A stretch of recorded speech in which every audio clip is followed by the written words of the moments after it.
Got it. Okay, well, good afternoon, everyone. Thank you so much for joining us today for this exciting and insightful conversation. Más Murales, which means more murals.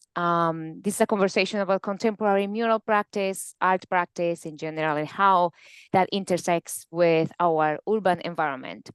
So my name is Angela Puerta, and I'm a city planner for the City of Madison, Wisconsin. I'm honored to be the moderator of today's panel. And we have the privilege of learning from two exceptionally talented artists who have made significant contributions to their communities with their art. And this is also a celebration, a way from us to celebrate the Hispanic Heritage Month. So this panel discussion is proudly organized by the Arts and Planning Division by the American Planning Association. So before we begin, here is the agenda of today's session. We would like to provide a quick overview of our Arts and Planning Division Board and present our mission. Next, we will engage in a discussion with the artists, Betsey Casañas and Angelica Contreras. Our discussion today will revolve around their experiences, perspectives, and the transformative power of their art and mural practice. We'll explore how their work has not only shaped the environments they are in, but also how that has fostered community engagement and cultural representation. Lastly, we will open up for questions. And this is our board. So it's a fantastic mix of people from various backgrounds. Some of us are city planners, others are artists, and some of us are both, right? So Arts and Planning Division aims to provide a forum that promotes an integration of arts and culture into community development and planning. And this session is one of the ways that we do that. So here's our mission. We will aim to transform the planning profession through arts and culture. And we firmly believe in the inclusion of the creative sector into our urban planning field. So before we start the discussion, I would like to encourage you to get involved with our division. So there are multiple ways you can sign up for our newsletter. So if you go to our website under planning.org/divisions/arts, you'll find a section that says connect with us, and there is an option to sign up for our newsletter. You can also follow us on Facebook, join us on our LinkedIn group, and why not to become a member? It's very economical to join, and you can get all the updates and be part of these discussions and professional developments. So, well, without further ado, I'm going to provide a brief overview of the artist's bios. So Betsey Casañas is a visual and public artist, an educator, a community activist, and an organizer. She's the director of a Seed on Diamond Gallery and founder of Semilla Arts Initiative. Casañas has 28 years of experience in the arts and has created over 70 murals worldwide. In 2018, Casañas was featured in the Robb Report as one of 5 women changing the face of street art around the globe. Wow. Her work is known for its use of pattern and color for the dignified light that she represents humanity in marginalized communities. And Angelica Contreras, she's a Latinx artist interested in exploring the relationship between identity, tradition, and pop culture through its many layers. She incorporates techniques like acrylic, oil, and collage into her pieces, providing a palette of colors and textures for the subject's surroundings. The use of materials is both calculated and serendipitous, creating unusual cultural combinations. Her work seeks to act as a bridge between various communities and cultures, and thus reflecting on her own. So, okay, so let's begin by allowing each artist to briefly introduce themselves and provide insights into their backgrounds and the remarkable work they do as artists in the US. So I'm gonna stop sharing so we can see them a little bit bigger. So who wants to start? Betsey? Either way, I can start. Should I share my screen? Yeah, if you want it's just a brief introduction and then we're going to go into slide presentations, or yeah, let's start with a brief introduction and then we start with the conversation. So my name is Betsey Casañas. I live between Philadelphia and Puerto Rico. Half the year I'm in the summer months between May and November, I'm usually traveling to different cities across the states. And then in the winter months, I'm working over there. So I escape the winter here and I escape hurricane season there. So it's like a good combination. I feel you. From Wisconsin.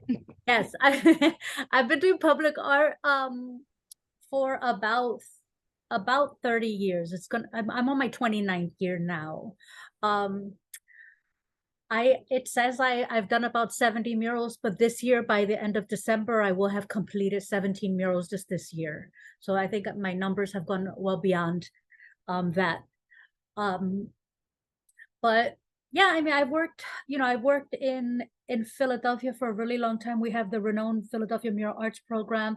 I've been with them for a really long time. I've worked very, very closely with the Philadelphia Puerto Rican community.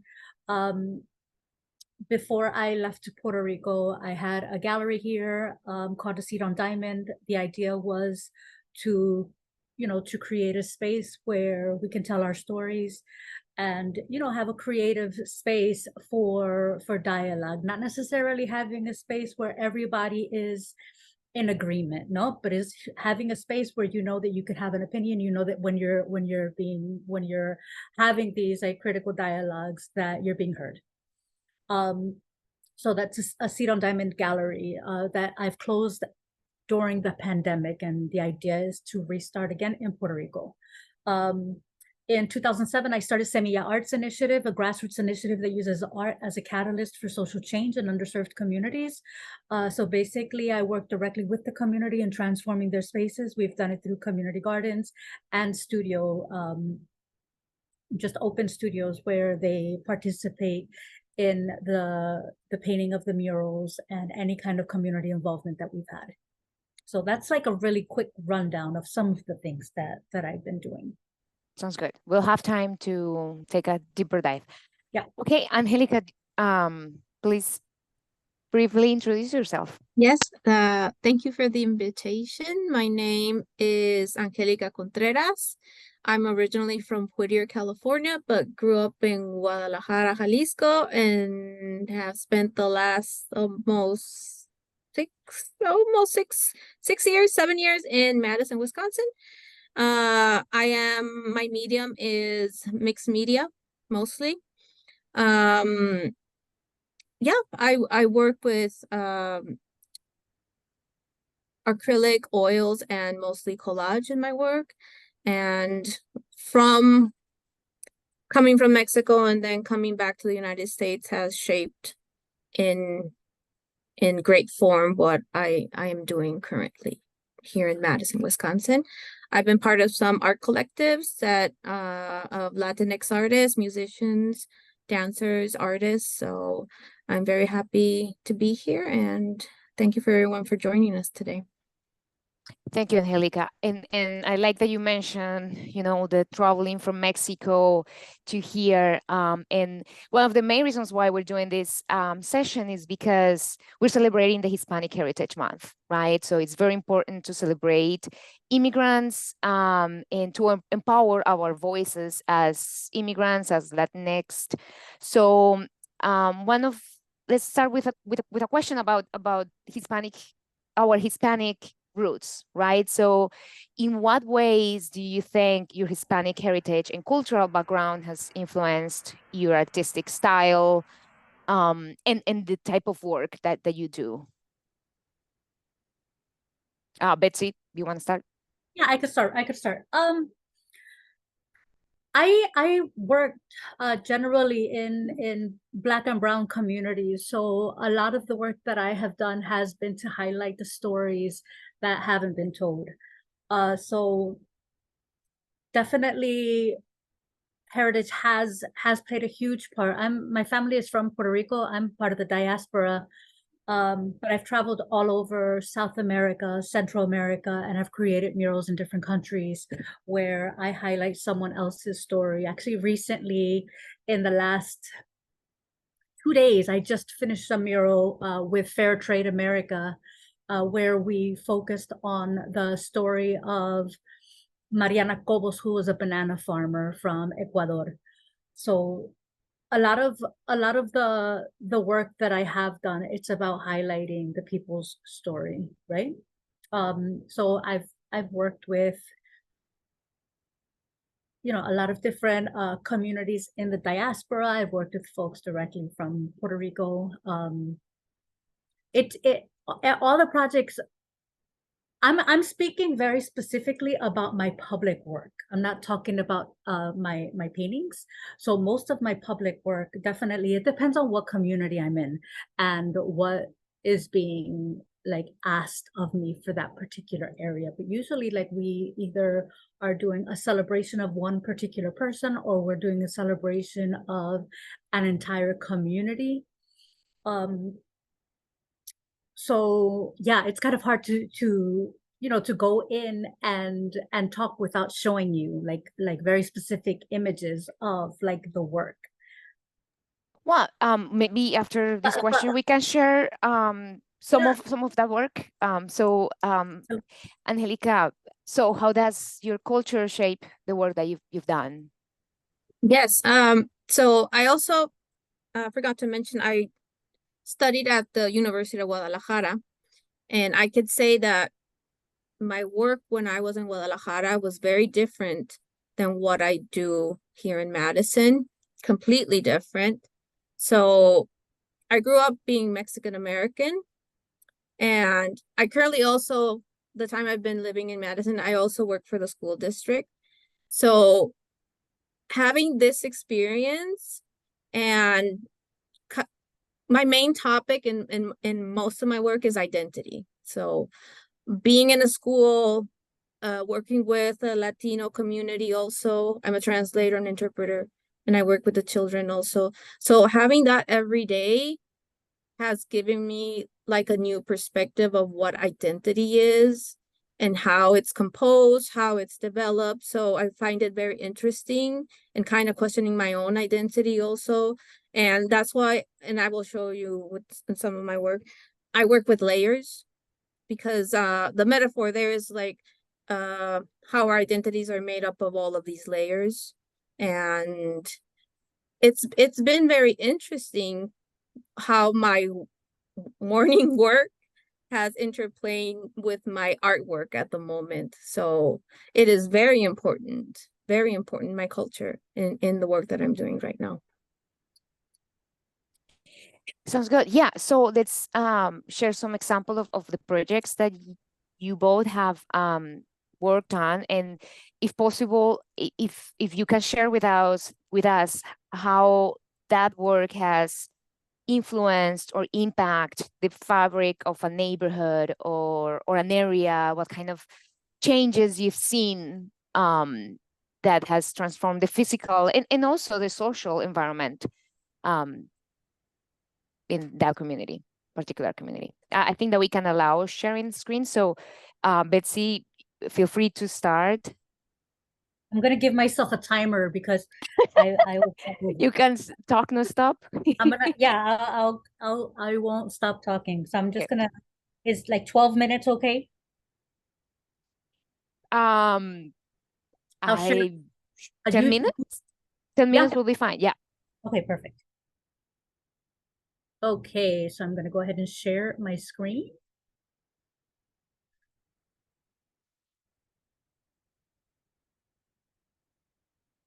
Okay. All right, so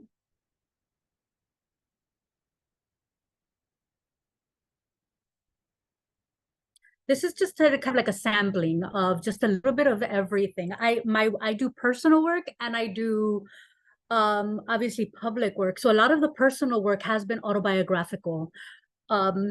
these are some of the portraits. These are very, very, very old that I've done in my personal work.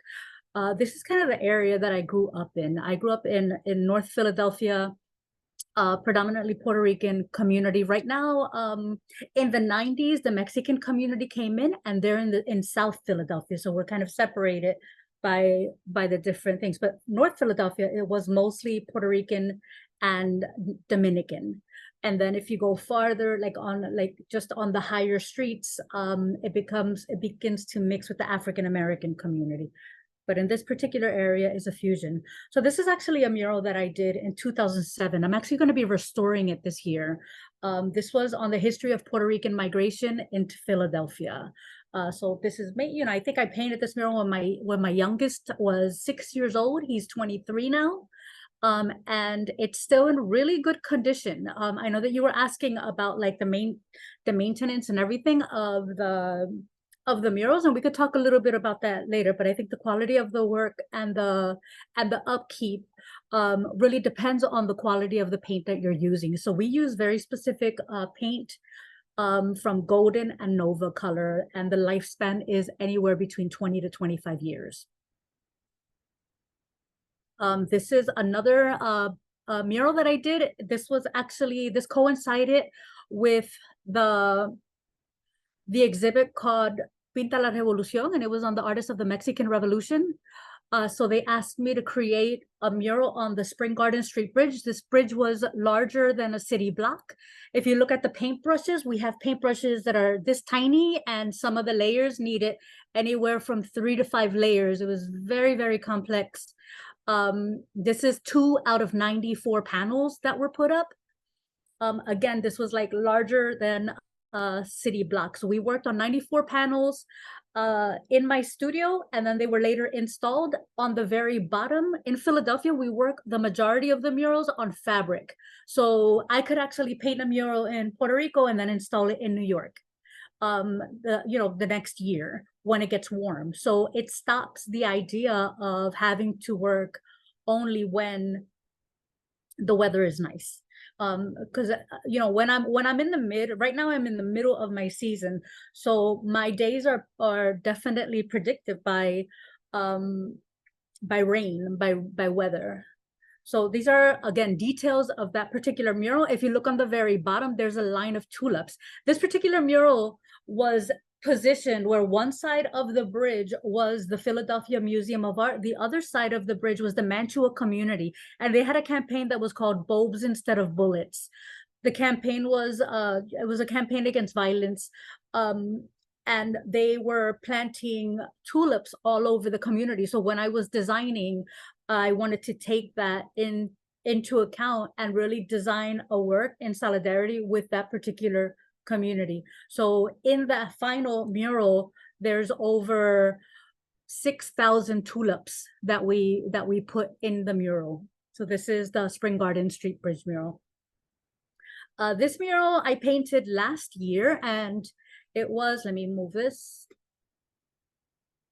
This was at Esperanza Health Center that is deep in North Philadelphia. Esperanza is a religious community organization that has a health center and different programming with education. And this person here, Pastor Manny, had passed away and made a huge impact in the community. So with this particular mural, I'm looking at my time, I still have 5 minutes. With this particular mural, let's make it 15 minutes. You have 10 more minutes, don't worry. Okay. We had images of him planting. The original image was him with his arms outstretched, and he was actually in the front of the church preaching. And what we did was we actually changed his hands in, and we kind of played with symbolism and using plants as like a hope, right? Una esperanza, like that you have for your community, for the transformation of the neighborhood, for what you would like to see. And this is a neighborhood definitely that has been plagued with violence, addiction, a neighborhood that has like just a lot of things going on. So to have this really, really, really tiny section of the community that is thriving because of the program that this particular organization has done is really inspiring. Oh, I lost my. And just to let you know, so There there we are go. 2 questions in the chat. So Stephanie is asking, Yeah, is that okay. called a parachute technique? I don't know about which artist. Yes. Okay, okay. This is actually polytab. So in Philadelphia, we call it parachute cloth technique, even though it's not parachute cloth that we're using. It's a polytab. And basically, the majority of the murals are done on fabric. We cut them down into 5 by 5 foot sheets. We project them in sections. So we never see the whole design until the day that we're installing. So everything has to be pretty precise. So we work on fabric and then we go out and we install and then we line everything up and make sure it's nice and clean. So this is And Flora, yeah. Yep. Oh, go ahead. Go over. Ask for the next question. Yeah. What type of fabric Flora is asking? It's called polytab. So it's that's fabric. Yeah, polytab fabric. And it could be ordered in New York. So this particular mural, again, deep in North Philadelphia. North Philadelphia is the Puerto Rican community. We have the local leaders and showing a little bit of like the Feria del Barrio and just like different things that happen in the neighborhood. You have images of the Vejigante. So this is on Santander Bank. So we work with various institutions, sometimes universities, sometimes festivals. Like when you're asking about how, murals impact a community. I mean, in Philadelphia, we've been saying we have over 4,000 murals for the last 20 years. That number is well beyond that. I mean, there's like numerous murals going up at any given time. This particular mural was done in Yauco, Puerto Rico. And this is during the Yauchromatic Graffiti Festival. So this is a very, very completely different approach. So here I'm going directly on the wall. I have the image completely designed prior. I project it on the wall in the evenings, and then I paint all day.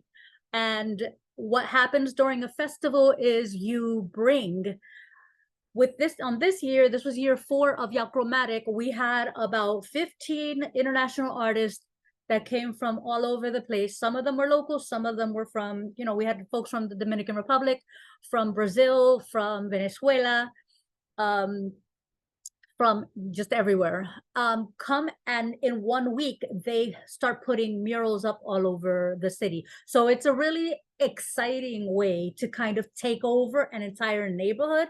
And you can give them a theme. And then you have like different things that really highlight, like Yauco. Yauco is known for its coffee, but this was number 5. So the first and second year, they really saturated the walls with themes of coffee. This is actually a 2-sided mural. This one was I worked with an artist named Ian Pierce Equeco from Chile.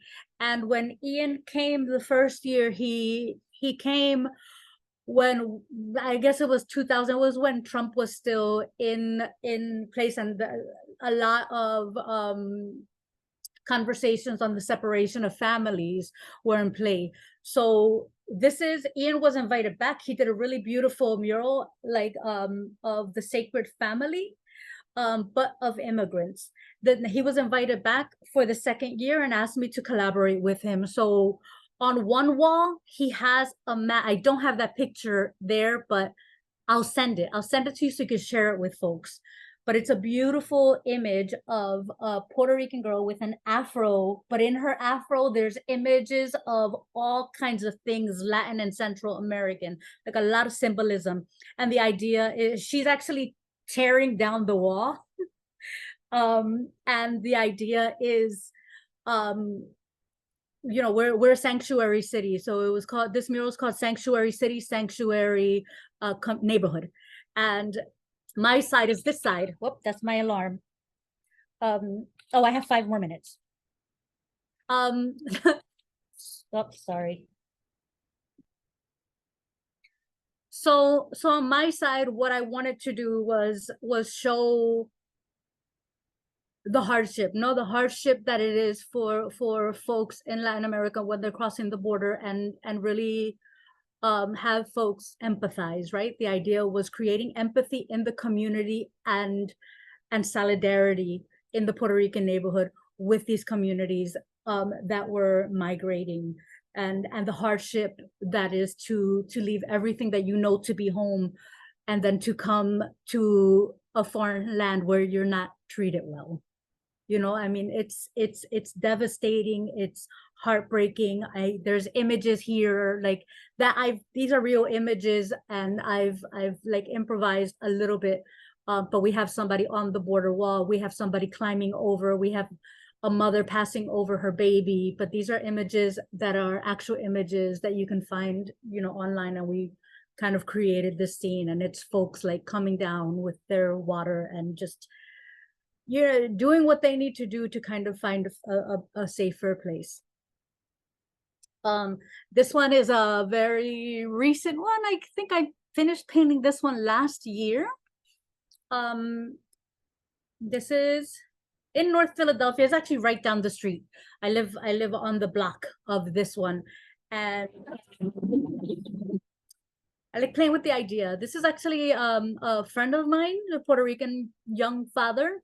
And I think when you think about Latinos depicted, I feel like recently it's definitely changed, but I feel like we have a voice as artists to kind of change the narrative of what's been created for us, change the narrative on how we're seen. And I wanted to play with the idea of fathers that are present. I mean, you know, when we're growing up in the 90s, there was just there was a lot, especially like at least in Philadelphia, where there were a lot of parents that just were not present.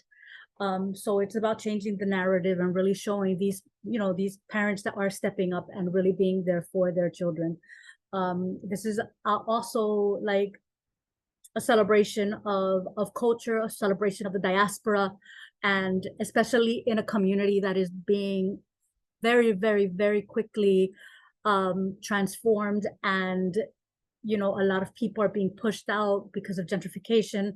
So there's a lot of symbolism in this image with the hibiscus, with the national flower of Puerto Rico, but really creating spaces where we have monuments that are about us.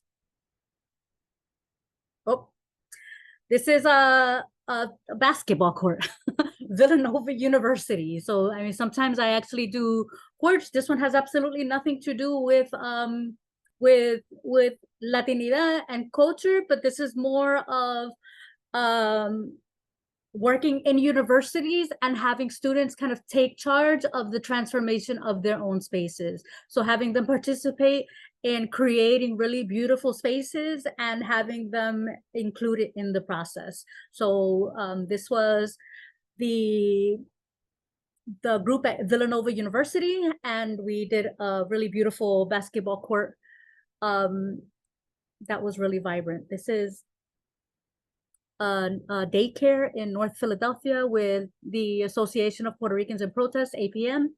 In North Philadelphia, they're also a CDC, and this is one of their daycare centers. So this is a mural that I did several years ago. I actually just restored this. It didn't need to be restored, but they asked me to, so I did. This is North Philadelphia. One of many. I did about 30 buildings on this particular block, and I'll tell you a little bit more about it. I still have a few seconds. This is Tata Cepeda, Puerto Rico, in Guaynabo. This is 109 feet in the air. It's probably the tallest mural I've ever done. Each section between, this is a parking garage, so each section is about 14 feet. So it was very high in the air. This is Providence, Rhode Island, in the middle of the Black Lives Matter protests that were happening. So it's, again, just a celebration of the normality, right? Really showing Black and brown bodies doing very normal things. We not always showing in protest, not always showing in, you know, that's what the students wanted. They're like, we want to be shown as academics. We want to be shown as just like, you know, doing very normal things, showing love. studying. So this is at Providence College. This is North Philadelphia. I'm sorry, this is New York, East Harlem on 108th and 118th and Park Avenue. This one was done also during a graffiti festival in 2013. And I think this is my last one. Oh.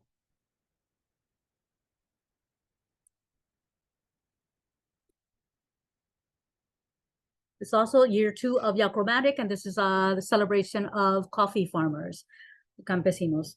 This is in Puerto Rico. Okay, so this one is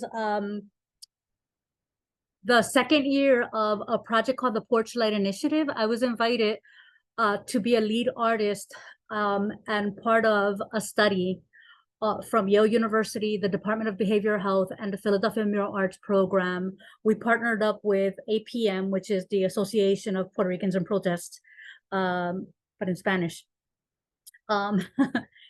And they were studying how having a structured public art curriculum embedded into the therapy of men and women receiving treatment for drug and alcohol addiction, how it aids in the process of recovery.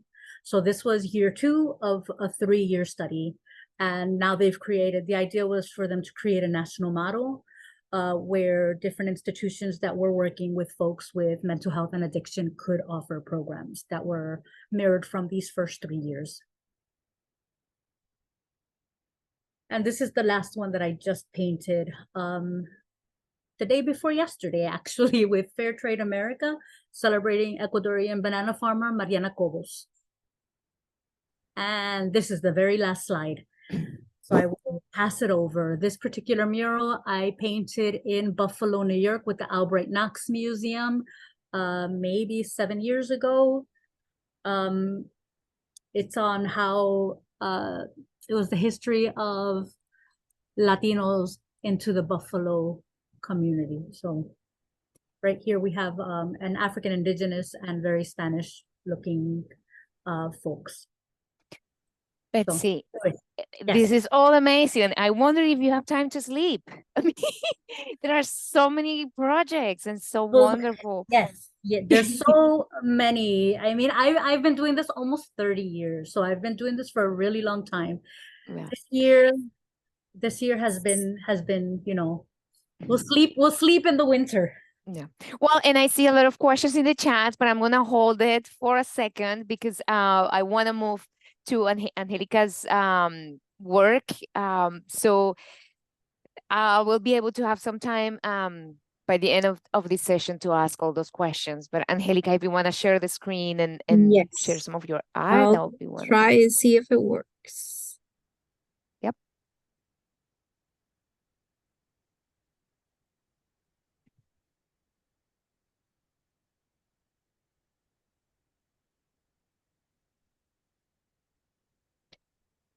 And okay, great.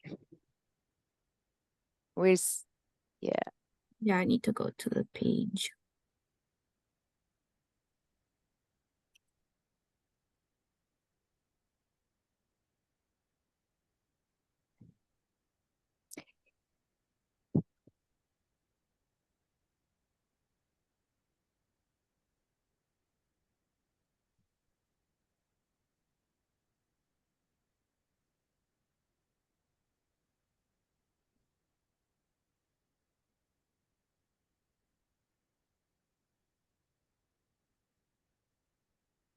Okay, can you see it?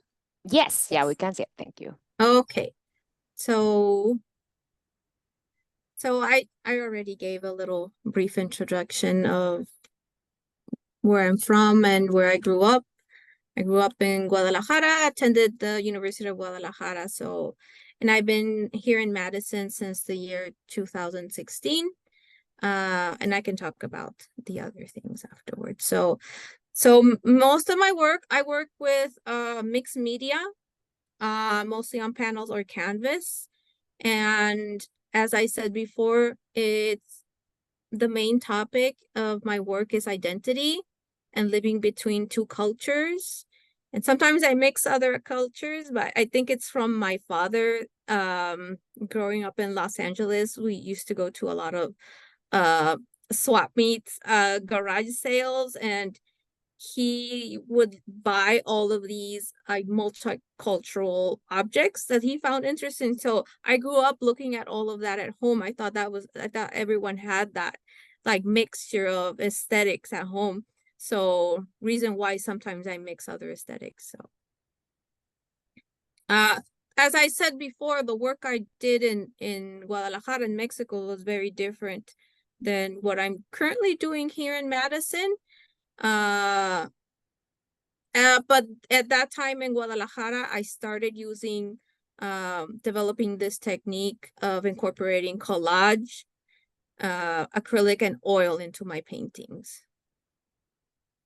And this is one of the older series I did in Mexico, and can't really see, but there's like kind of the first peeks into me using collage, and I will show you some of the examples I have. I'm in my little room here in my home. I use it as a little studio. And so the idea of using papers to collage it was a mixture of things that I found at home, gift wrap. I also use, and I have examples here, I also use advertisements, stickers. A lot of the collage material I use has meaning to it. And in some of the pieces I will explain. Some of it adds a lot of pattern. I noticed that Betsey and me, we also love pattern. Yes, I just noticed that as well. Yes. And yeah, this is the basis of what I start with in my work. A collage. Some pieces I think beforehand what I'm going to use, and some of the other pieces is just free as I paste along. Here's my mess on my table. There's usually more of a mess. This is organized. That's pretty organized. Yeah, this is so sometimes I cut some parts of the paper and I set aside, and other chunks I just paste on the canvas. This is one of the examples I did in Mexico, where I started using this collage mixed media. And as I said, the topics the themes I used to do in Mexico were quite different. And most of my inspiration, I guess I would call it urban archaeology, and talking about these layers of how our identity is formed. This is the Museo de la Ciudad in Mexico City. And you have this huge building, and from one of the corners, you see this pre-Hispanic figure coming out of it. And it tells a lot about what our culture is. And not only the Mexican culture, I mean, all Latin American cultures. There's if you peel the layers, you'll start seeing all of our indigenous background. And it doesn't take much. It doesn't take much. Also, traveling has inspired me. I look at walls that are just a paste of advertisement, graffiti, pictures that really interest me. This was a trip I took about 3 years ago to Barcelona. And one thing that you find in Barcelona, a bunch of the doors are just covered in, and they will respect the walls, but the doors usually it's a free-for-all. So I love seeing that, and I love seeing how they might change. It might change in 2 months. It will look completely different because they're just adding more and more. This is Amsterdam. Also, this is what interests me. This is what I take pictures of at times. So this is like kind of the same concept, but with stickers. And it tells the story of a city, right? So It that's tells kind the of story of a city, yes, of course. And this is this past summer I had the opportunity to go to Oaxaca. I've never been there, and the city offers a lot of this diversity of art, street art, muralism, and you could see it also on the walls. It's on the walls everywhere. So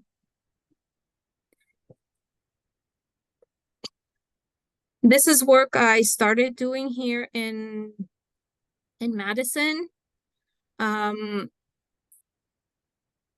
So this is from the time after I came from Barcelona, that I brought this idea of the layering and working with identity.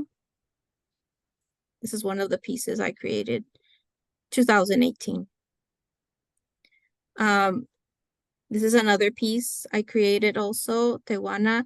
It was, and I will go into it a little bit further with other pieces, but it was strange going, and this is still in Barcelona, strange going into stores and just seeing Frida everywhere. It was kind of strange of like thinking how the Spanish culture influenced Latin America, but now it's some vice versa at times. Oh, it's been like that for such a long time. Yeah. And so you would go into all the souvenir shops. It's like, why is Frida here? So that's what I was thinking here. A lot of my topics also deal with life and death. I'm interested in that duality always, and for personal reasons, and it's also part of our culture. So I often, even if I'm not aware of it, I am talking about those topics. So here it's this one is called Memento Mori, and this whole series from 2020 was a pandemic. I was stuck inside, which for me, I was like producing more than I had to focus. I had to focus, so I was producing more work at that time. And this piece deals with death, but at the background you'll see a lot of brands that are common in American households and also Latino households. So I incorporated those into this picture. So this is collage. So most of the technique I use is collage, acrylic, and oil. And this is the counterpart. This is life. It represents a man, but in front of him is kind of a mask, but made of a tree of life, which is a craft also seen a lot in the state of Mexico. So, and as I said, with this last piece, I'm influenced a lot by folk art and traditional crafts from Mexico and other parts. I'm interested also in the concept of masks, not as a way to hide, but a lot of the masks I've researched and started collecting, the mask is a way to empower also. So I think it's very, it's the symbolism of a mask is very interesting to me. That is my boyfriend, but I put a mask on him. And here's another, the mask. So this mask is inspired from the mask from tiger mask, Tecuan mask from the state of Guerrero, which are often, people wear them for a special ceremony and dance to ask for rain. And yes, it is a form of empowerment once the person wears the mask. So I'm influenced by crafts and also cultural popular culture, pop art as well. Anything from everyday objects that we use in the kitchen to the way people, the lettering on businesses.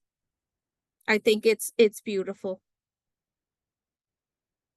So these, it was a series of 3 paintings, and this is when I was thinking about, I was living in Mexico when NAFTA came about. That was in 1994. So I saw the transition before that happening and afterwards. And when NAFTA came, it became kind of the boom of purchasing American consumables everywhere. So people would not want to buy anything made in Mexico at that time. It was a status symbol.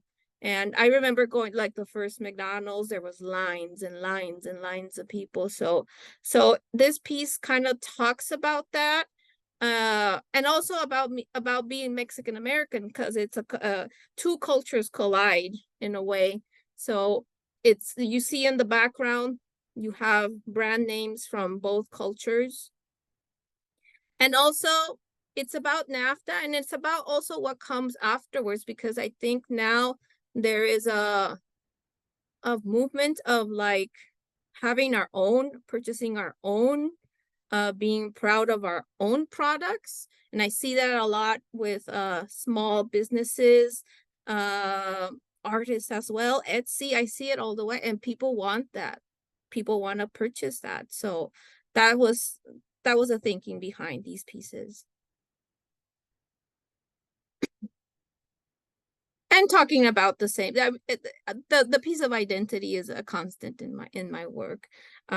This is of course based on The Shining, but the piece, the photograph by Diane Arbus as well, which is one of my favorites. And just the yin and yang of it, like I work at a school when I'm with a student, and he is Latino, and we switch from one language to the other, and that's just how it is, you know. You live between two things all the time. This is a newer piece, La Virgen de las Cucharas. It was a larger piece. I usually do medium format. Often the backgrounds are stenciled in. Angelica, and is any of these artwork projects that you're showing in a public space? And if so, have you done any community engagement? How does it look like? How do you spur participation from a community? Yeah, they've been part of exhibitions, and a lot of the pieces were part of an exhibition they had at the Madison Museum of Contemporary Art that was focused on Latino art, Mexican American art, and they brought in the archive they had of Mexican art, and I was part of that as well. I have very few, I don't really do mural art. Most of it is personal work, but I do have some public art projects. So this was done for the for Madison, Bucky on Parade. I participated in that, but most of my work is personal work. Yes. I might have another example. I've done a couple posters also for the Madison, Ford Madison, which is the soccer club here in the city. Often for Hispanic Heritage Month, they ask me to do some of the artwork. And I've been part of some art collectives here in Madison. This was part of a loteria we made for the YWCA Racial Justice Summit in 2019. So we had several we made a loteria. We had several artists made loteria. We had several different topics that were about Latino culture in Madison, and social justice also mixed in. And each one of us we made different cards. And then at the Racial Justice Summit, there was like more than 300 people and we all played loteria. So it was a great experience. So I have done some of those projects. And I had the opportunity 2 years, oh my God, it's going to be 2 years ago, a year ago. I had the opportunity to go to Kassel, Germany. And this was during Documenta, which is a huge contemporary art fair. And so it was kind of an art residency, and we stayed with a group of artists and had to create art and showcase that at the end. But I've had the opportunity also to go to schools and talk about my experience being an artist and showing them what I have done and what it looks like and what we do. So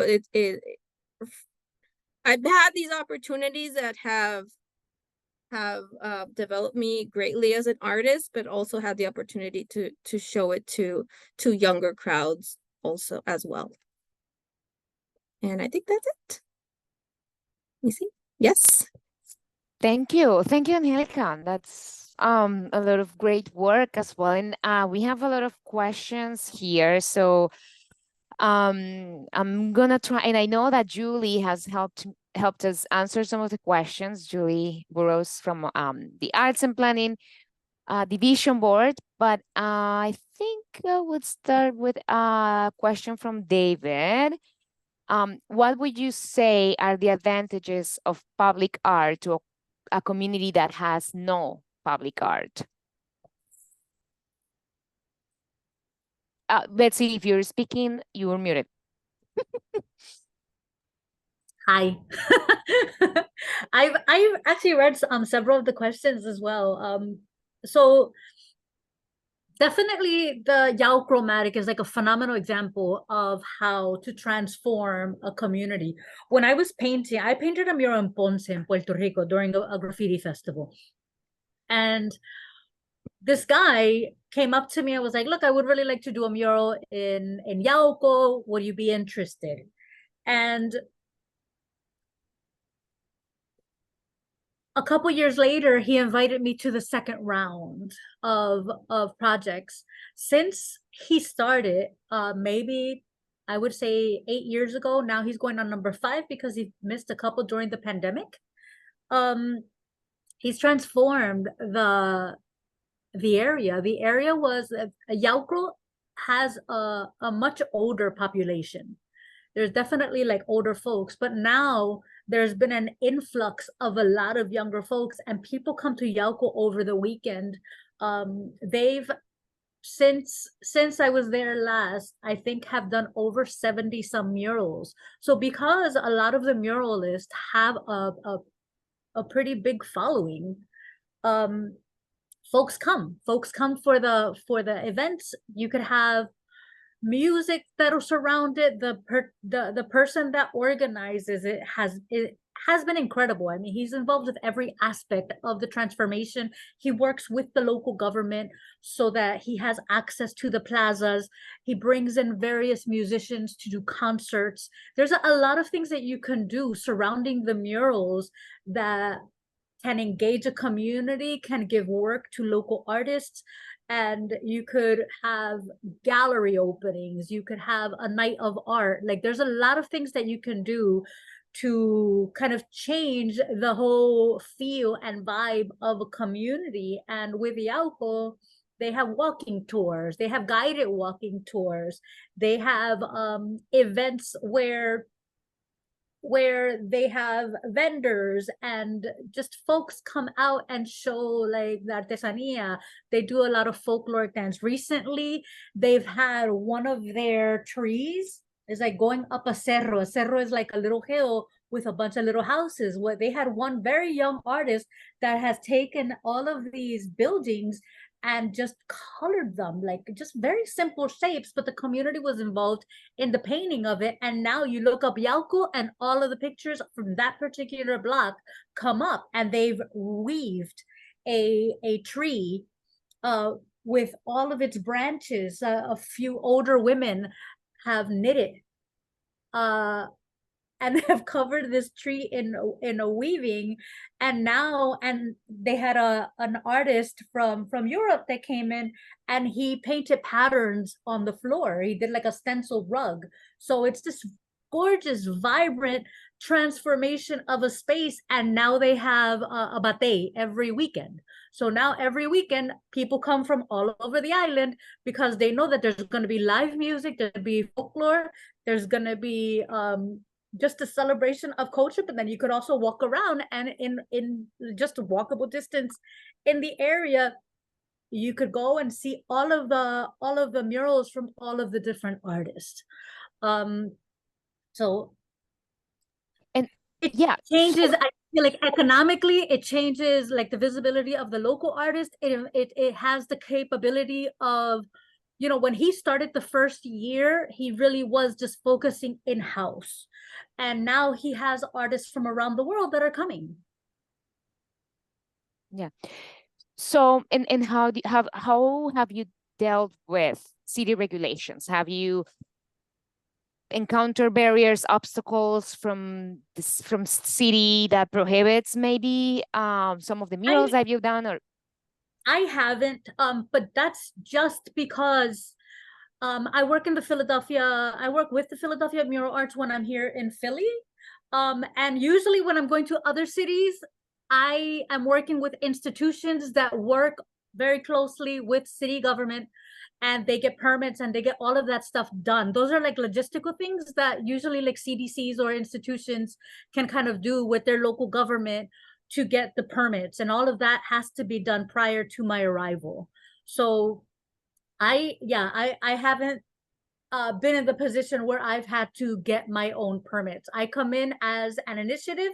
You know, I'm Semilla Arts, and I'll come in and I'll just go wherever they tell me. This year I've been invited to Peru to do something with the embassy. I've worked with them several times. I've done 5 projects with them. They'll kind of pick out a wall for me. They'll pick out a community that they want me to work with, and everything will kind of be laid out. So it's just about really understanding like the dynamics in a community and being able to have like working with institutions that have relationships with local government that can give you. And sometimes it's actually like not local government. Sometimes it's just, you know, we want to have a building on this wall. You have to get permits for, not permits for the wall, but permission from the house owner, from the homeowner, if we're working on people's buildings. right. But again, those aren't the parts that I really deal with. Mm-hmm. Thank you. I don't know, Angelica, if you have dealt with some of barriers from a city agency or some sort of policies, and if not, maybe you can talk a little bit about let's say if a city or the government, a public agency would like to hire you to do public art, what kind of information we would have to provide you in order to start contextualizing your artwork?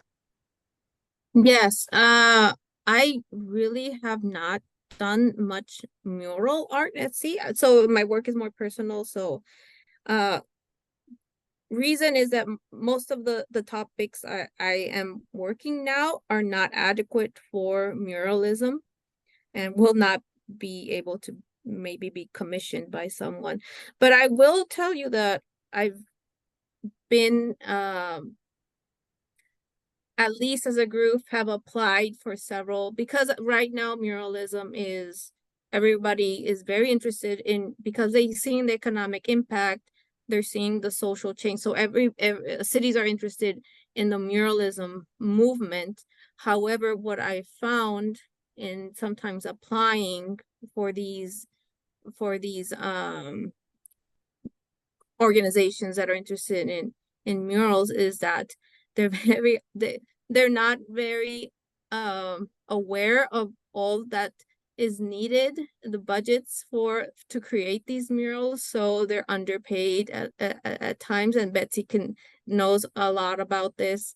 So I think there are commissions that are trying to inform organizations on how to approach artists and what they need and how can they be fairly paid for it. Yes.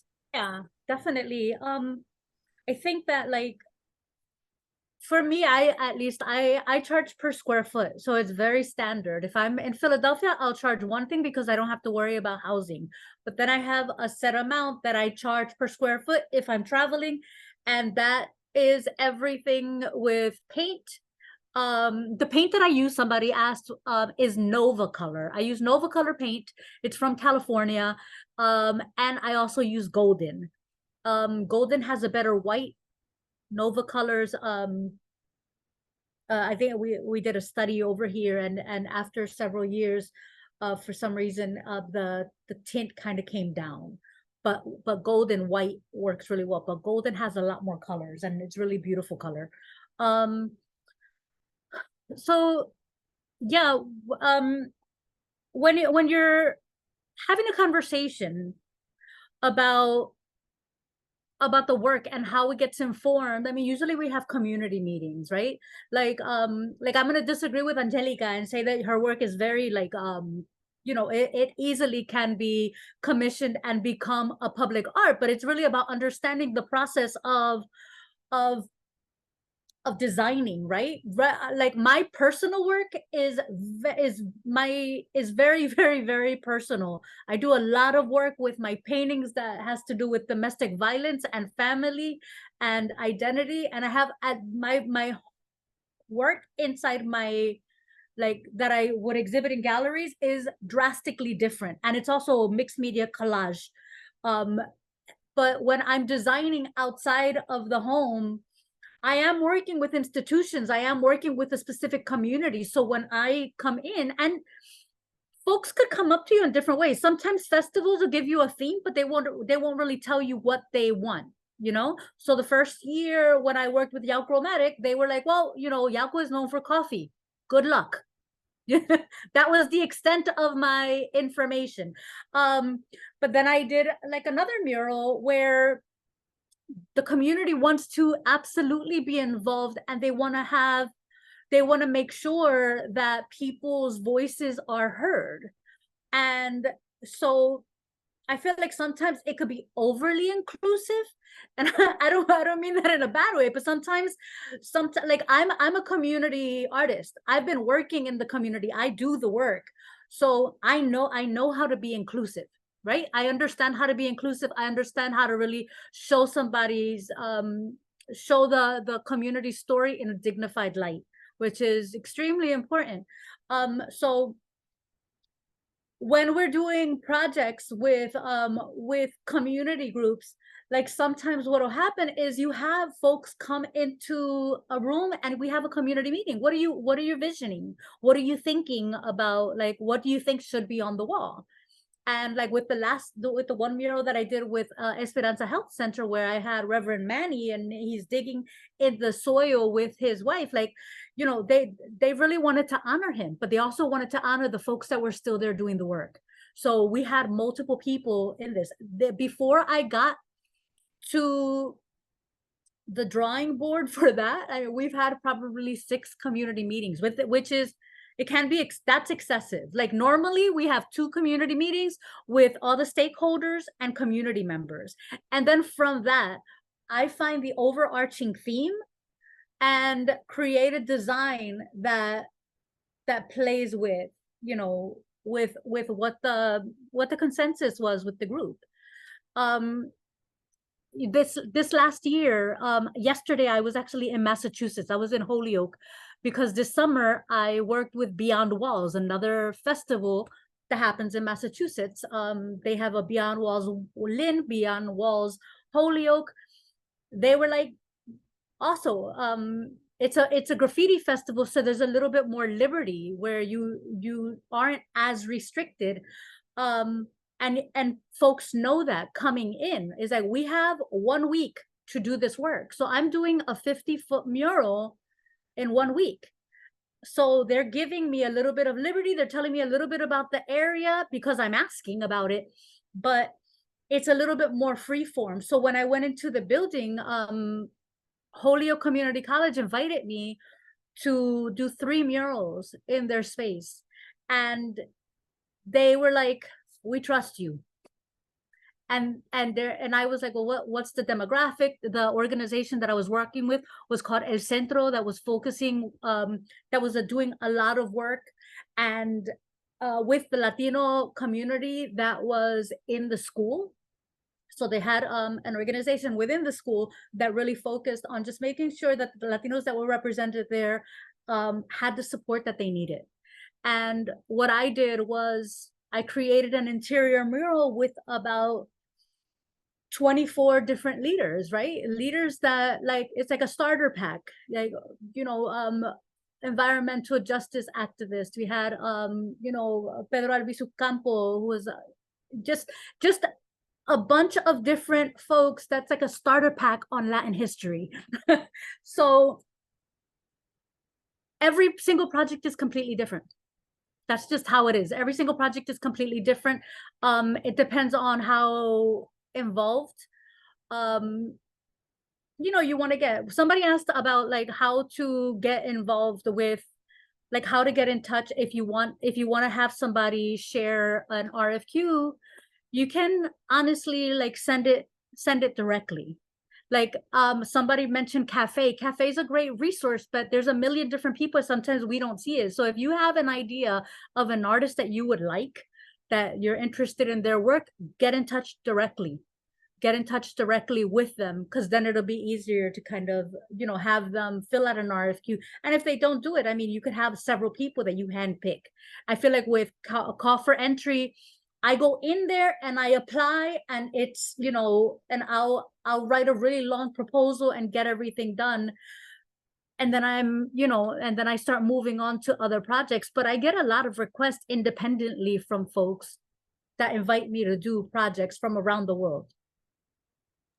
And Betsey, I like the part that where you said that it's totally good to apply your personal story into the work that you do. Absolutely. So I don't know if Angelica is interested into getting into mural work, but from your perspective, Betsey, if someone, an artist, would like to be more involved in the community, do that social work, because it's almost like social work, right? That you do. Totally. What would you say to that artist? How you convince someone to do the type of work that you do? Well, I mean, like Angelica is doing these really beautiful collages. That's not a complicated thing to translate into. Like the circular pieces. You saw one of the murals that I did was a circular piece. Mm-hmm. It looked like it was little, but if I stand in front of it, it's 23 feet high. Like I design small and then I blow it up.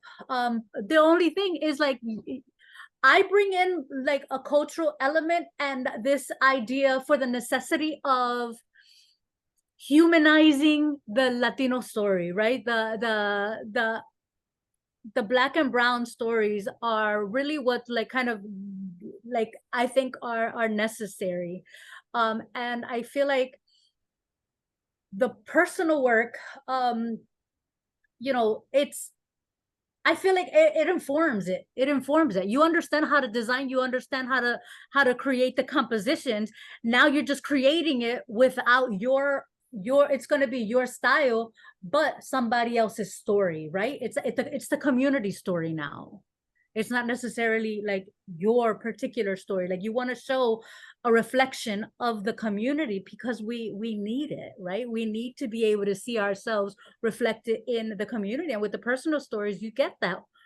But it's just one tweak to get out into the thing. Yeah. I don't think it's that complicated. I don't think it's a complicated transition. And that's, you know, like a lot of the work that I do, I started Semilla Arts Initiative. Basically, I work with university students. I offer programming. I just did my first group. I had a group from Ohio come to Puerto Rico and visit me. And we did a week-long service trip. So I offer alternative spring breaks where folks that are interested in public art or just a service, actually, they'll come and they'll spend a week with me and they'll be involved in anything that we're working on. Now, when I had a studio in Philadelphia, again, because I'm in this transition between Philadelphia and Puerto Rico, I'm between spaces, so I don't have a functioning studio at the moment. I'm kind of working in a very small space. I used to have a 3,000 square foot studio space where I could bring in community members, and I would offer internships for folks that were interested in public art, folks that were interested in curatorial program like a gallery, right? Folks that were interested in teaching in community. These are all elements. I feel like the arts are all kind of interchangeable. I do a lot of collaborative work where I'm working with Afro-Taino Productions. I'm working with the Philadelphia Latin Film Festival, and we're creating these spaces. Like, I have the space. You have to understand that, like, we're, as artists, we're a resource, and it's about really having like these other organizations understand how they could utilize and support us, and how the work that we're doing is supporting them, right? In your mission to kind of actively engage a community. I'm constantly engaging the community with different programs, with we had really intimate concerts in my house. The first floor of my house was a gallery for about 10 years. And we had, folks like Diane Calo, the niece of Frida, that exhibited here after the students from Ayotzinapa went missing, and we had the families of those students come to my house. Like, we've used this space as a gathering space for vital conversations, right? And it's about like understanding how to bring people together, and it's not that for me, I don't think it's that complex. Like, we have potlucks, we have community gatherings, we have musicians come in, we have sometimes improv, sometimes we have like a formal concert. So it's about like fusing all of the arts and kind of making it work together. So it's not just about public art, it's about activating spaces. And I love that you're very passionate about that. It's also part of our job as city planners and artists, right? To make an impact in the community. I mean, I wish we had more time to talk about the work we do and how we can help communities, but unfortunately, we're running out of time. So we didn't have enough time to go through all the questions, but we will share this recording. And what would be the best way to contact you and maybe ask you directly these questions? I think we could. For me, it's like my Instagram handle. I'm gonna share it. I'm at Betsey Casañas. Yeah, so you okay. And Angelica, would you mind just adding your Instagram or contact email? I'm gonna put my email and phone number here. Awesome. And yeah, so this was an amazing discussion. I wish we had more time, but thank you so much for sharing your work and expertise in the art that you do. So I think just gonna close out. Thank you so much, everyone. And we do this on a monthly basis. So our next event will be in, I forgot the date, but there is another event that we're doing this month in celebration of the Hispanic Heritage Month. I'm gonna pipe in. This is Julie. You. I've been running the Zoom, and I'm on the board of the division. Part 2, Más Murales, Parte 2, is going to be as part of the Latinos in Planning Division conference called Lugares. And we're going to be doing that on November 15th. And so, sign up for the Arts and Planning Division newsletter, or join our division, or join the Latinos in Planning Division. And we've got a great Facebook page. We post stuff there. We've got a newsletter that we post. You don't have to be a member to get the newsletter. So there's going to be more discussion about arts and planning just coming up like in less than a month. So we'd be excited to see you all there. Thank you, Julie. Okay, so thank you, everyone, and have a lovely day. Thank you so much for the invitation. So, of course, bye-bye.